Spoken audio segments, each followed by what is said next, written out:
Hello friends, tips and tricks by Trisha channel પર આપ સૌનું સ્વાગત છે. આજે આપણે રસોડામાં સામાનની ગોઠવણી માટેના અમુક આઈડિયા જોઈશું. પણ વિડીયો શરૂ કરીએ તે પહેલાં જો તમે ચેનલ પર પહેલી વખત આવતા હોય તો ચેનલને સબસ્ક્રાઈબ જરૂરથી કરી નાખજો. આપણે ખાનામાં નાની બરણીઓ રાખતા હોઈએ એમાં ઘણો સામાન હોય, તો આગળની બરણીમાં શું હોય તે દેખાય છે, પણ પાછળની બરણીમાં શું રાખેલું છે તે ઘણી વખત દેખાતું નથી અને આપણે યાદ પણ નથી હોતું કે પાછળ શું પડ્યું છે. તો તેના માટે એક હું સરસ ટીપ બતાવીશ તમને. પાછળની બે બરણીમાં શું રાખ્યું છે તે તમે આવી રીતના લખીને રાખી શકો છો. વ્હાઇટ કલરની ટેપ આવે છે જેને મિસ્ત્રીની ટેપ કહે છે. તે સરળતાથી ચોંટી પણ જાય છે અને ઉખડી પણ જાય છે. તો તે લગાડી અને પાછળની બે બરણીમાં શું ભર્યું છે તે આવી રીતના લખી રાખવાનું, જેથી આપણે ઘરમાં હાજર ના હોઈએ તો બીજા કોઈને પણ વસ્તુ કાઢવી હોય તો ખબર પડે. અહીં મેં પાછળની બે બરણીઓમાં શું રાખેલું છે તે બધું લખેલું છે, કેમ કે આગળની બરણીમાં શું છે તે તો આપણે દેખાય જ છે. જેમ કે અહીં પાછળની બે બરણી છે તેમાં એકમાં સફેદ ચોળી ને એકમાં ચણાની દાળ ભરેલી છે. તો આગળ મેં ચણાની દાળ અને સફેદ ચોળી એવું લખી દીધું છે, જો તમે જોઈ શકો છો. એટલે સૌથી પાછળ છે તે ચણાની દાળ અને વચ્ચે છે તે સફેદ ચોળી. તમે સિક્વન્સ તમારી રીતે લખી શકો છો કે સૌથી પાછળની બરણીમાં હોય તે પહેલાં લખવું અને વચ્ચેની બરણીમાં હોય તે પછી, અને આગળની બરણીમાં શું છે તે તો આપણે દેખાય જ છે. તો આવી રીતના કરીને રાખી દઈએ તો કિચન સરસ ગોઠવાયેલું રહેશે અને આપને ખબર પણ પડે કે પાછળની બરણીમાં શું પડેલું છે. વારંવાર આપણે કાઢીને જોવું ન પડે અને કઈ લાઇનમાં કઈ વસ્તુ પડી છે તે સરળતાથી મળી જશે. તો જો આ ટીપ ગમી હોય તો એક લાઇક જરૂર કરજો. હવે બીજી હું તમને ટીપ આપીશ. આપણે કાચની બરણીઓને લાઇનસર ગોઠવતા હોઈએ છીએ ખાનામાં, તો ઘણી વખત પાછળની બરણીમાં શું રાખ્યું છે તે ખબર નથી પડતી. ઉપરાંત બધી બરણીના ઢાંકણા અલગ અલગ કલરના હોય છે, જ્યારે અહીંયા તમે જોઈ શકો છો કે બધા ઢાંકણા એક સરખા લાગે છે. આવી રીતના જામની, અથાણાની ગમે બરણી ખાલી થતી હોય કાચની તો આપણે રાખી મૂકતા હોઈએ છીએ, પણ એના ઢાંકણા બધાના અલગ અલગ હોય તો ખાનું ખોલીએ તો જોવામાં સરસ નથી લાગતું હતું, જ્યારે અહીં બધાના ઢાંકણા એક સરખા છે. ઉપરાંત બધી બરણીઓમાં મેં આવી રીતના સ્ટીકર મારી દીધા છે કે જેથી પાછળની બરણીમાં પણ દેખાય કે શું છે, એટલે આપણે ખાનું ખોલીને તરત ખબર પડે. અને આ બરણી ઊંચી શું કામ છે તે પણ બતાવી દઉં. અહીં નીચે મેં મોટો લાકડાનો ટુકડો રાખ્યો છે, જેને હાથના મોજા આવે છે લાંબા જે પહેરવાના, તેની અંદર આવી રીતના લાકડું ભરીને આમાં રાખી દીધું છે. તમે આની બદલે કોઈ પણ વસ્તુ રાખી શકો છો, પણ મને બીજો કંઈ આઈડિયા ના આવ્યો એટલે હાથમાં જે પહેરવાના લાંબા મોજા આવે છે તેનો આગળનો મેં આંગળીનો ભાગ કટ કરી નાખ્યો અને બાકીના ભાગમાં આવી રીતે મોટું લાકડું હતું તે નાખી અને પાછળ રાખી દીધું, જેથી એક સ્ટેપ જેવું થઈ જાય. એટલે પાછળની બરણી ને આગળની બરણીમાં અંતર થઈ જાય, જેથી આપણે બંને બરણીઓમાં શું છે તે દેખાઈ શકે. પાછળની બરણીમાં પણ લેબલ લગાડી રાખ્યા છે, જેથી આપણે દરવાજો ખોલતા જ દેખાય કે પાછળની બરણીમાં કઈ વસ્તુ ક્યાં પડી છે. આપણે એક એક બરણીને કાઢીને હટાવીને જોવું ના પડે. અને હવે આ ઢાંકણા બધા એક સરખા કેમ કરે તે પણ હું બતાવી દઉં. આવી રીતના સ્પ્રે પેઇન્ટ કલર મળતો હોય છે, જેમાં મેં અહીં ગોલ્ડન કલર લીધેલો છે.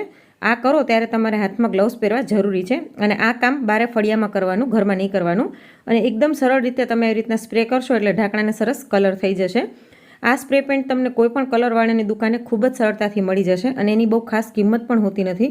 અને એકવાર તમે લઈને રાખી દો તો લાંબો સમય સુધી આ કલર જામતો નથી કે સુકાતો નથી, અને ગમે ત્યારે કોઈ પણ વસ્તુમાં કલર કરવો હોય તો ઉપયોગમાં લઈ શકો છો. દિવાળી ડેકોરેશનના આઈડિયા વખતે આ સ્પ્રે કલરના ઉપયોગથી મેં નાની માટલીઓને સ્પ્રે કરીને પણ બતાવેલું છે, જેની લિંક હું નીચે આપી દઈશ, તેના પર ક્લિક કરી તમે તે જોઈ શકશો. તો આવી રીતના બધા જ ઢાંકણાને મેં સ્પ્રે પેઇન્ટ કલર કરી અને રાખી દીધો હતો. અને ત્યારબાદ આને તડકામાં રહેવા દેવાનો, હાથ નહીં અડાડવાનો. જ્યાં સુધી સુકાય નહીં ત્યાં સુધી આપણે આને ટચ નથી કરવાનું, અને આને સુકાતા બહુ ઝાઝો ટાઈમ પણ નથી લાગતો. તડકામાં ખૂબ જ ઝડપથી તે સુકાઈ જાય છે. તો આવી રીતે નાની મોટી બધી બરણીના ઢાંકણા એક સરખા હોય તો ખાનું જોવામાં સરસ લાગે છે. નેક્સ્ટ ટીપ હું તમને બતાવીશ કે આપણે કાચની ક્રોકરી જે રાખતા હોઈએ છીએ તે આવી રીતના મૂકતા હોઈએ છીએ, તો ઘણી વખત કાઢવામાં એક વસ્તુ કાઢવા જઈએ અને બીજી પડી જાય અથવા તો તૂટી જવાનું બીક લાગે છે. આપણે આમ ગ્લાસ કાઢતા હોઈએ અને બાજુના ગ્લાસ હલી જાય અથવા તો પડી જાય. સાથે જ બાઉલ કાઢવા હોય તો પહેલાં ગ્લાસ બધા બહાર કાઢવા પડે, પછી પાછળથી બાઉલ લેવા પડે. આવી ઘણી તકલીફો થતી હોય છે. તો એના માટેનો એક આઈડિયા આપીશ હું. આવી રીતના કન્ટેનર મળતા હોય છે, તમને કોઈ પણ શોપિંગ મોલમાં ખૂબ જ સરળતાથી મળી જશે. તો આની અંદર તમે ગ્લાસ મૂકી દો તો ઇઝીલી બધા ગ્લાસ એકી સાથે તમે કાઢી શકશો અને મૂકી પણ શકશો, અને ખાનું પણ સરસ ગોઠવાયેલું લાગશે. એવી જ રીતના મોટું આવી રીતના પ્લાસ્ટિકનું કન્ટેનર મેં લઈ લીધું છે, જેની અંદર બધા બાઉલ મેં રાખી દીધા છે. તો આને પણ આપણે મૂકી દઈશું, જેથી બાઉલ જ્યારે કાઢવા હોય તો ખાલી આ એક કન્ટેનર ખેંચીને આપણે બહાર કાઢી લઈએ તો બધા બાઉલ એકી સાથે બહાર આવી જશે. આપણે એક એક બાઉલ કાઢવાની તકલીફ પણ નહીં થાય અને ક્રોકરી તૂટવાની કે પડવાની બીક પણ નહીં લાગે. આવી જ રીતના અનેક જાતના કન્ટેનર્સ આવતા હોય છે. આ મેં અલગ ટાઈપનું બીજું કન્ટેનર લીધેલું છે, જેમાં આવી રીતના મેં ગ્લાસ ગોઠવી દીધા છે. તો નાના મોટા કન્ટેનર તમે તમારી ચોઈસ પ્રમાણે અને તમારા ખાનાની સાઇઝ પ્રમાણે લઈ અને ગોઠવી શકો છો. એવી જ રીતના મોટા ગ્લાસ છે તે મેં આ બીજા કન્ટેનરમાં ગોઠવી દીધા છે. મેં અહીં અલગ અલગ કલરના કન્ટેનર લીધા છે. તમે ઈચ્છો તો બધા એક કલરના કન્ટેનર પણ લઈ શકો છો, અને આની બહુ ખાસ કિંમત પણ હોતી નથી. એવી જ રીતના મોટા જે ગ્લાસ હતા તેઓમાં 4 જ આવ્યા, એટલે બાકીના 2 ગ્લાસ મેં બીજા કન્ટેનરમાં રાખ્યા, અને તેની સાથે આ બીજા 2 ગ્લાસ રાખ્યા છે, અને બાકીના ગ્લાસ છે તે મેં અલગ કન્ટેનરમાં આવી રીતના રાખ્યા છે. આ 2 ગ્લાસ સાથે જે ગ્લાસ રાખ્યા હતા તે જ ગ્લાસ મેં અહીં બીજા આવી રીતના લંબચોરસ કન્ટેનરમાં રાખી દીધા છે. તેની સાથે આવા નાના ગ્લાસ છે તે રાખ્યા છે. તમે ઈચ્છો તો એક ગ્લાસની અંદર બીજા ગ્લાસ પણ આવી રીતના ગોઠવી શકો છો, પણ આમાં જગ્યા હતી એટલે મેં અહીંયા રાખી દીધા છે. તો આવી રીતના રાખશો તો ખાનું સરસ ગોઠવાયેલું પણ લાગશે. પહેલાં કરતાં તમે જોઈ શકો છો કે ઘણું વ્યવસ્થિત લાગે છે. પ્લસમાં તમારે ક્યારે પણ કોઈ પણ વસ્તુ કાઢવી હોય તો ઇઝીલી આવી રીતના ખાલી કન્ટેનરને નીચે લઈ લેશો તો આરામથી કાઢી શકશો. મેં બાઉલવાળું જે કન્ટેનર હતું તે પાછળ આડું રાખી દીધું છે, કેમ કે તેનો ઉપયોગ ખૂબ જ ઓછો થતો હોય છે. તો ઇઝીલી આવી રીતના એક જ વખત કન્ટેનરમાં બધા ગ્લાસ આપણે બહાર લઈ શકશું. તો જો આ ટીપ ગમી હોય તો એક લાઈક જરૂરથી કરજો. હવે નેક્સ્ટ ટીપ હું તમને બતાવીશ. આપણે ખાનામાં નાની નાની મસાલાની બોટલો કે કાચની નાની બરણીઓ રાખતા હોઈએ છીએ. તો આપણે એક એક બોટલ કાઢીને જોવું પડે કે કેમાં શું વસ્તુ પડી છે, કેમ કે ઉપરથી જોવાથી બધાના ઢાંકણા એક સરખા લાગતા હોય છે.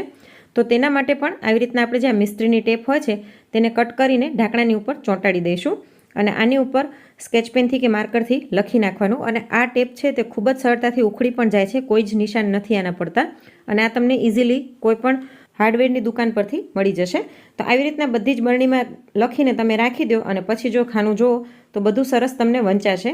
કદાચ તમે ઘરમાં હાજર ના હો અને બીજા કોઈને પણ કોઈ પણ વસ્તુ જોતી હોય તો ઇઝીલી મળી જશે. આવી રીતના ઉપરથી આપણે ખાનું ખોલીએ તો ઢાંકણા એક સરખા છે, પણ છતાં નામ લખેલા હોય તો બધામાં આપણે ખબર પડી જાય કે કઈ વસ્તુ કેમાં પડી છે, તો આપણો ટાઈમ પણ બચશે. બીજું કે આપણે આ નાની જે બોટલો છે તે આવી રીતના મૂકી દઈએ ખાનામાં, અને પછી ખાનું બંધ કરીએ કે ખોલીએ તો બોટલો પડી જતી હોય છે. જો હું તમને બતાવું તો જો આવી રીતના બોટલો એના જગ્યાએથી હલી જાય ને પડી જાય છે. તો તેના માટે પણ આવી રીતના એક નાનકડું મેં કન્ટેનર લઈ લીધું છે. તેની અંદર આ નાની નાની જે બોટલો છે તે બધી એકસાથે આપણે રાખી દઈશું, જેથી તે ખાનું ખોલ અને બંધ થાય તો પડી ન જાય, અને તે કન્ટેનરને આમાં રાખી દઈશું. તો આ ઇઝીલી બધી બોટલો વ્યવસ્થિત ગોઠવાયેલી રહેશે. તેવી જ રીતના નીચેના ખાનામાં પણ હું તમને બતાવી દઉં. નીચેના ખાનામાં પણ મેં જે આ કાચની બરણીઓ છે તેમાં એક સરખા ઢાંકણાને કલર કરી દીધા છે, અને તેના ઉપર આવી રીતના સ્ટીકર પણ મારી દીધા છે. અને આ નાની નાની બરણીઓ છે જેથી મેં આવી રીતના કન્ટેનરમાં રાખી છે. તો એક કન્ટેનર આપણે બહાર લઈએ તો બધા જ સ્પાઇસીસ આપણે તરત જ અને સહેલાઈથી મળી જાય, અને બોટલ ખાનું ખોલ બંધ કરતી વખતે પડી પણ ન જાય. તો આ ટીપ તમને કેવી લાગી તે પ્લીઝ મને કોમેન્ટ કરીને જણાવજો, અને તમારી પાસે કોઈ બીજા નવા આઈડિયા હોય તો તે પણ મારી સાથે કોમેન્ટમાં જરૂરથી શેર કરજો. તો હવે હું તમને ફાઇનલ લુક બતાવી દઉં કે આપણે ખાનું ખોલ બંધ ગમે એમ કરીએ તો પણ બરણીઓ એની જગ્યાએથી હલતી નથી કે પડતી નથી. હવે નેક્સ્ટ ટીપ છે કે આપણે કોઈ પણ પેકિંગ આઇટમ લઈ આવતા હોઈએ, જેમ કે કોર્નફ્લોર લીધેલો છે, તો આવી રીતના આપણે પેકેટ ખોલીને થોડુંક ખોલીને આની અંદરથી જ કાઢતા હોઈએ છીએ, જેના કારણે ઘણી વખત ઢોળાતું હોય છે અને બોક્સમાં પણ પડતું હોય છે. તેવી જ રીતના બીજા ગરમ મસાલા હોય કે સાંભાર મસાલો, પાઉંભાજી મસાલો કોઈ પણ હોય, આવી રીતના પેકેટ ખોલીને આપણે રાખી દેતા હોઈએ છીએ. તો એના બદલે એને એક કન્ટેનરમાં ભરી લેવાનું. અત્યારે હું કોર્નફ્લોર વધારે છે એટલે કાચની મોટી બરણીમાં ભરી રહી છું, પણ તમે નાની નાની પ્લાસ્ટિકની બરણીમાં પણ ભરી શકો છો, અથવા તો નાની કાચની જે હમણાં મેં તમને મસાલાની બરણી બતાવી એવામાં પણ ભરી શકો છો. આવી રીતના ભર્યા પછી હવે કઈ વસ્તુ છે આપને કેમ ખબર પડશે, તો તેના માટે પેકેટ ઉપરથી જે તેનું નામ હોય તેને આપણે કટ કરી લઈશું. તેની જ સાથે આની એક્સપાયરી ડેટ શું છે તે પણ આપણે કટ કરી લઈશું. એ નીચે પેકેટ પર લખેલી છે તેની એક્સપાયરી ડેટ, તો તેને પણ હું કટ કરી લઈશ અને આને બંધ કરી દઈશું. તો જો આ કઈ વસ્તુ છે તે અને સાથે જ તેની એક્સપાયરી ડેટ બંને આપણે આવી રીતના ચોંટાડી દઈશું. આવી રીતના રાખ્યા પછી પોળી જે સેલોટેપ આવે છે તેની મદદથી આપણે આને સ્ટીક કરી દઈશું, ઉપર સેલોટેપ લગાડી દઈશું, જેથી દેખાવમાં પણ સરસ લાગશે અને આપણે ઇઝીલી બધી બરણીઓ પડી હોય તો ખબર પણ પડે કે આમાં કઈ વસ્તુ ભરેલી છે, અને સાથે જ તેની એક્સપાયરી ડેટ કઈ છે તે પણ ખ્યાલ આવે. તો આવી રીતના કટ કરીને બધા જ મસાલા મેં રાખી દીધા છે. પાઉંભાજી મસાલો હોય કે પછી સાંભાર મસાલો હોય, બિરયાની મસાલો, કોઈ પણ મસાલા આવી રીતના બરણીમાં ભરીને રાખી દેવાના. હું તમને બીજી પણ બોટલ બતાવી દઉં. અહીં મેં કસૂરી મેથીને પણ આવી રીતના ભરીને રાખી દીધી છે, અને કસૂરી મેથી આ ઘરે બનાવેલી હતી એટલે કોઈ એક્સપાયરી ડેટ નથી, એટલે મેં આમાં એ નથી ચોંટાડી. તો આ આઈડિયા કેવો લાગ્યો તે પ્લીઝ મને કોમેન્ટ કરીને જણાવજો.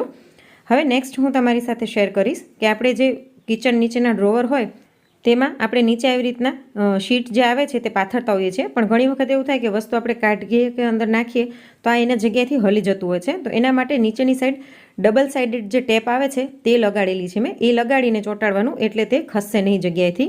સાથે જ સાઈડની જે જગ્યા છે તેને યુટિલાઇઝ કરવા માટે આવી રીતના મેં એક મોટું કન્ટેનર લઈ લીધું છે. તેને આપણે સાઈડમાં રાખી અને આની અંદર હેન્ડલવાળા જે આપણા પેન હોય છે, જે રાખવા ખૂબ જ મુશ્કેલ થતા હોય છે, તેને આપણે રાખી શકીએ છીએ, જેથી ખાનું ખોલ બંધ કરશું તો આ એની જગ્યાએથી હલશે પણ નહીં અને ખૂબ જ ઓછી જગ્યામાં ઘણી બધી વસ્તુ આપણી ગોઠવાઈ પણ જશે. સાથે જ તેના જે ઢાંકણા હોય છે તે પણ આની અંદર આપણે રાખી દઈશું. તો આવું મોટું એક કન્ટેનર લઈને તમે રાખી દો તો કામ આવે. અહીં થાળી રાખવાનું સ્ટેન્ડ જે આવે છે જેમાં એક એક થાળી ગોઠવાઈ શકે તે હતું, તે મેં કાઢી નાખ્યું, જેના કારણે ખાનામાં ઘણી બધી વસ્તુ સમાઈ જાય. થાળીનો થપ્પો કરીને રાખી દીધું, જેથી પાછળ કુકર, ગ્લાસ અને સાઈડમાં આવા પેન પણ રહી જાય. તો આ પેન વજનવાળા છે એટલે જગ્યાએથી ખસશે નહીં આપણે ખાનું ખોલ કે બંધ કરીએ તો. પણ જો તમે કોઈ ફોરી વસ્તુ રાખવી હોય જેમ કે ગ્લાસ કે બીજું કંઈ, તો આ હલી ન જાય તેના માટે આમાં સાઈડમાં જે કાણા આપેલા છે તેમાંથી દોરી પાસ કરીને આની સાથે તમારે બાંધી દેવાનું, જેથી કન્ટેનર છે તેની જગ્યાએથી ખસશે નહીં. તો આવી રીતે ઓછી જગ્યામાં તમે ઘણી બધી વસ્તુઓ રાખી શકશો. નેક્સ્ટ ટીપ છે તે પણ ખાના માટેની જ છે. ડ્રોવર સિવાયના જે ખાના હોય કિચનમાં તેમાં આપણે આવી રીતના વાસણ રાખતા હોઈએ છીએ, જેના કારણે થોડુંક અસ્તવ્યસ્ત જેવું લાગતું હોય છે. તો તેના માટે પણ હું એક સરસ ટીપ તમને બતાવીશ. આપણે એક્સ્ટ્રા વાસણ છે તેને પહેલાં હટાવી લઈએ. હવે અહીં મેં એક રેક લીધેલો છે. આ રેક તમને ઓનલાઈન પણ મળી જાય અને કોઈ પણ મોટા શોપિંગ મોલ હોય તેમાં ઇઝીલી મળી પણ જશે. તો આવી રીતના હું અહીંયા રેક રાખી દઈશ, જેથી નીચે ને ઉપર બંને જગ્યા આપણે યુટિલાઇઝ કરી શકીએ. ઓછી જગ્યામાં વધારે વસ્તુ સંભાળી શકશું. તો જો બધી નીચે વસ્તુ રહી ગઈ છે અને હવે બાકીની જે વસ્તુ નીચે પડી હતી તેને આપણે રેકની ઉપર રાખી દઈશું. તો આવી રીતે ઓછી જગ્યામાં ઝાઝી વસ્તુ સમાઈ જશે, જેના કારણે ખાનામાં ઘણી બધી સ્પેસ લાગશે અને ખાનું વ્યવસ્થિત ગોઠવાયેલું હોય તેવું પણ લાગશે. આ જે રેક છે તે મેં અહીંયા આટલું પોળું લીધેલું છે, પણ આમાં નાની સાઇઝના પણ મળતા હોય છે. તમારે આટલી પહોળાઈમાં ન લેવું હોય ને આટલું નાનું લેવું હોય તો તે પણ મળતા હોય છે.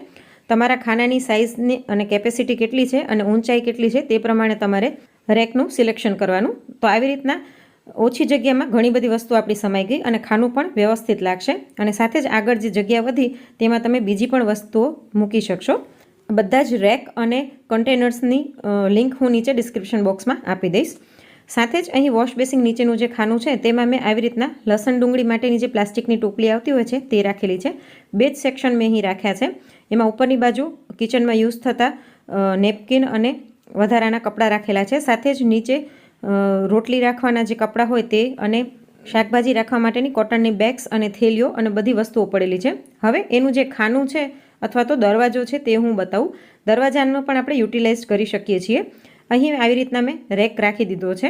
આ રેક તમને ઇઝીલી મળી જશે, ઓનલાઈન પણ મળી જશે અને મોલમાં પણ મળી જશે. સાથે જ આવા હૂક જે હોય છે જેની કેપેસિટી 1 થી 1.5 કિલો વજન ઊંચકવાની હોય છે તે આપણે લગાડી શકીએ છીએ. તો એની અંદર તમે આવી રીતના ગરણી અથવા તો ગરણો કે એક્સ્ટ્રા કોઈ પણ વસ્તુ આવી રીતના ટીંગાડી શકો છો અને ઇઝીલી બંધ પણ થઈ જાય છે. તમે જોયું, કોઈ જ પ્રોબ્લેમ નથી આવતો. હવે આની અંદર વોશ બેસિન નીચેનું ખાનું છે એટલે હું સ્ક્રબર અને ક્લિનિંગની જે વસ્તુ હોય છે તે બધી રાખી દઈશ. આ જે કોલિનની બોટલ છે તે થોડીક લાંબી છે એટલે મેં આવી રીતના આડી રાખી છે. તો આવી રીતના બોટલ રાખી અને આપણે આને બંધ કરી દઈએ તો જો ઇઝીલી આ બંધ પણ થઈ જાય છે. તો આવી રીતના ખાના સિવાય દરવાજાને પણ તમે યુટિલાઇઝ કરી શકો છો. તો ઘણી બધી વસ્તુઓ તમારી વ્યવસ્થિત ગોઠવાઈ જશે. નેક્સ્ટ છે આવી રીતના પ્લાસ્ટિક બેગ આપણા બધાના ઘરમાં હોય જ છે અને આપણે એને એમને ડૂચો વાળીને બીજી મોટી કોથળીમાં ભરીને રાખી દેતા હોઈએ છીએ, જેથી દેખાવામાં સરસ નથી લાગતું. તો તેના માટે પણ હું તમને બતાવી દઉં. આપણે એક પ્લાસ્ટિકની બેગને આવી રીતના વ્યવસ્થિત ફોલ્ડ કરી લઈશું અને એક જગ્યાએથી આમ નીચેથી ગોળ વાળી લઈશું અને હેન્ડલનો જે ભાગ છે તે આપણે સાઈડમાં રાખવાનો છે આવી રીતના ક્રોસમાં. એક જ કોથળીને આમ રાખવાની છે, બાકી બધી કોથળીઓ આવી રીતના આપણે વ્યવસ્થિત સંકેલતા જઈશું અને આનો રોલ વાળતા જઈશું. હું તમને બતાવી દઉં. જો આવી રીતના રોલ વાળી લેવાનો છે અને હવે આનો જે હેન્ડલનો ભાગ બચે ત્યારે ફરીવાર બીજી કોથળી આની ઉપર રાખી દેવાની. આનાથી તમારી કોથળી પણ વ્યવસ્થિત રહેશે અને ઘર પણ કિચન પણ સરસ લાગશે. રાખીને ફરીવાર રોલ વાળી દેવાનો. ફરીવાર આનો જે હેન્ડલનો ભાગ બચે ત્યારે બીજી એક કોથળી રાખી દેવાની અને આને વાળી દેવાનું. આમાં તમે અલગ અલગ રોલ પણ કરી શકો છો.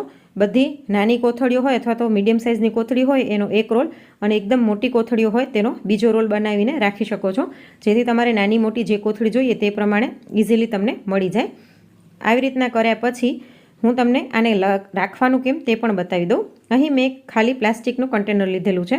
તમે કોઈ પણ ખાલી બોટલ લઈ શકો છો, અને ના હોય તો પેપ્સીની કે થમ્સઅપની બોટલ ખાલી થાય તેનો ઉપરનો ભાગ છે સાંકડો, તેને કટ કરીને પણ લઈ શકો છો. સાથે જ મેં અહીં એક હોલ કરી લીધું છે, તમે જોઈ શકો છો. અને આવી રીતના મેં મોટો રોલ વાળી લીધો છે પ્લાસ્ટિક બેગનો, તેને આપણે આની અંદર નાખી દઈશું. હવે આવી રીતના લસણ, ડુંગળી, બટેટા રાખવા માટેનું રેક જે છે તે બધાના ઘરમાં લગભગ હોય જ છે. તો એનો અહીં જે સાઈડનો સ્ક્રૂ છે તે મેં કાઢી લીધો છે. અને હવે આપણે જે પ્લાસ્ટિકની બોટલમાં એક હોલ કર્યું હતું તેમાંથી તેનો સ્ક્રૂ પાસ કરી દઈશું, અને આમાં આવી રીતના નાખી અને ફરીવાર આને ફિટ કરી લઈશું. અહીં મેં મારા આઈડિયા પ્રમાણે બતાવ્યું છે, પણ તમે બીજી કોઈ જગ્યાએ પણ આને ટીંગાડીને રાખી શકો છો. આવી રીતના કરવાથી એક જગ્યાએ બધી કોથળીઓ રહેશે અને જ્યારે પણ જોઈએ ત્યારે ઇઝીલી મળી જશે. તો જો અહીં મેં સ્ક્રૂ ફરીવાર ટાઈટ કરી દીધો છે, અને હું તમને રાખીને બતાવું કે આવી રીતના સાઈડમાં આ બોટલ રહેશે તો ખરાબ પણ ન લાગે, અને જ્યારે પણ કોથળી જોઈએ ત્યારે ઇઝીલી મળી જશે. એવી જ રીતના બીજું પણ મેં બનાવ્યું છે, જેને હું નીચે લટકાડી દઈશ, જેમાં મેં મોટી કોથળીઓનો રોલ બનાવ્યો છે. તો આવી રીતના કોથળી જોઈએ તો ઇઝીલી તમે ઉપરની જે કોથળી હોય તેને ખેંચશો એટલે તે નીકળી આવશે. નીચેની કોથળીને સહેજ દબાવવાની, તો ઇઝીલી તમને ગમે ત્યારે કોથળી જોઈએ તો આવી રીતના કાઢી શકશો, અને વ્યવસ્થિત કોથળી પણ ગોઠવાયેલી લાગશે. તો આ આઈડિયા કેવો લાગ્યો તે પણ મને કોમેન્ટ કરીને જણાવજો. આશા રાખું છું કે કિચન ઓર્ગેનાઇઝેશનના આ જે મેં આઈડિયા આપ્યા તેમાંથી તમને કોઈ આઈડિયા તો જરૂર ગમ્યો હશે. તો પ્લીઝ મને કોમેન્ટ કરીને જણાવજો કે સૌથી વધારે તમને કયો આઈડિયા ગમ્યો. અને આજનો આ વિડીયો ગમ્યો હોય તો લાઇક કરીને વધુમાં વધુ શેર પણ કરજો. અને આવા જ અવનવા વિડીયોઝ જોવા માટે ચેનલને સબસ્ક્રાઈબ કરવાનું ના ભૂલશો. સબસ્ક્રાઈબ કરવું બિલકુલ ફ્રી છે. જલ્દી જ મળીશું એક નવા વિડીયો સાથે. Thanks for watching.